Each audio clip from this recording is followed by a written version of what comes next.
Alright boys, so you want to learn the Vortex whistle. So here's the tutorial. Yes, I already know that Azel, Untitled Chapter, and a bunch of other people already made this tutorial, but I'm going to try my best to explain it differently so that if you weren't able to learn from their tutorials, that you can hopefully learn from this one. I'm going to break it down into 3 different steps, and obviously all of these steps are going to expand off each other. So the first one is positioning. There's a couple different points in positioning that you want to make note of: your tongue, your jaw, your lips, and your overall facial structure. So we're going to start off with the tongue. You want to put the tip of your tongue on the roof of your mouth. I'm touching right behind where my teeth meet the roof gums of my mouth.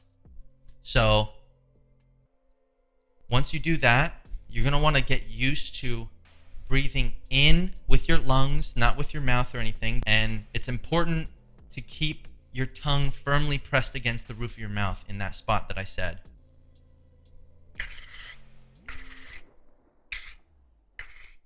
You might start to notice that you're getting sort of a roll with your tongue, and that's good. That's what we're looking for.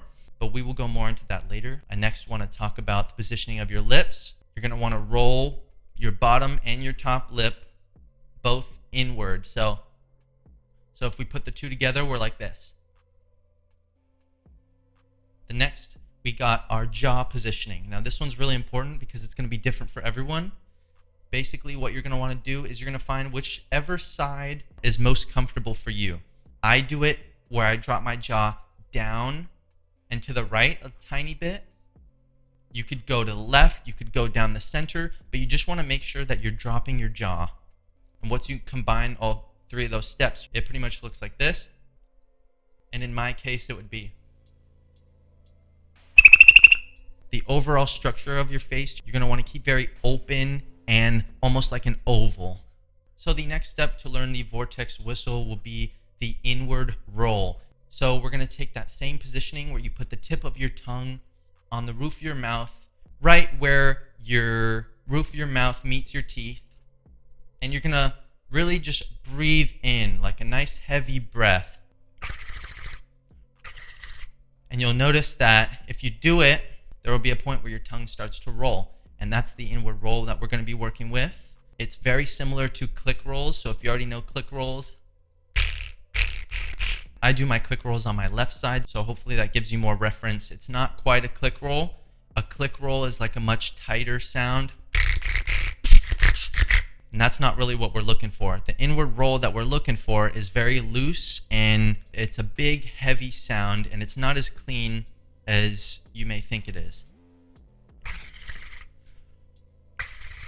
So what really helped me start to learn this sound was actually positioning my lips forward in more of an O shape and keeping my tongue in the same spot, but just learning that inward roll by itself because it's easier to do with that lip positioning.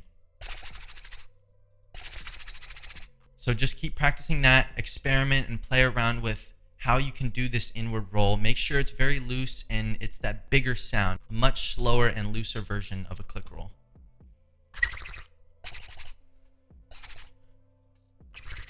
Now put those together, the positioning and that inward roll, and you'll get something like our next step is the whistle itself. Now this is where it gets a little tricky. It's going to be different for everyone, so you're just going to have to play around and see what works for you. So you want to find the exact position where you sort of get that whistle sound. And it's not going to sound as clear or as powerful at first, but that's when the practice comes in, and then that's where you learn where it works for you. When I do the Vortex whistle, I really focus the point on my right side.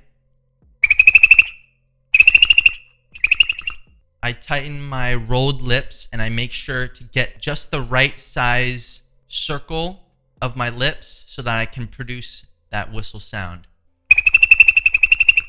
Now some people do it down the center, and some people do it like way to the side. Something that's different for me is that my teeth right here, they dip down a little bit, and I'm pretty sure that's what helps me get my sound so clear and the pitch sounds nice. So you're just going to have to play around and find where in your mouth this sound will best work. So like I said, again, I drop my jaw down into the right. You could go down into the left or just down. You want to make sure to really focus that hole so that you can get that clear whistle sound. At first, it might sound like, but once you add in the inward roll,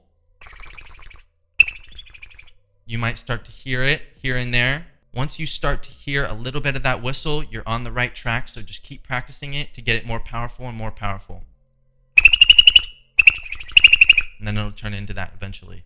Tutorial-wise, I can't quite teach the clarity because everyone's built different. People have different mouths and different teeth and facial structures and all of that. But what I can say is the more that you practice this sound and the more that you get used to going into that position, the better it's going to be and the more clear the whistle is going to come out.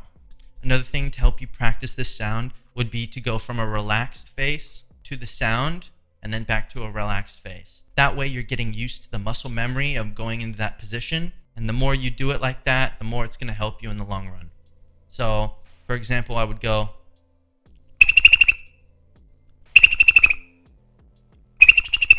back and forth from the relaxed face to the sound. Another thing would be to transition from a sound to the vortex whistle or from the vortex whistle to a different sound. So for example, I could go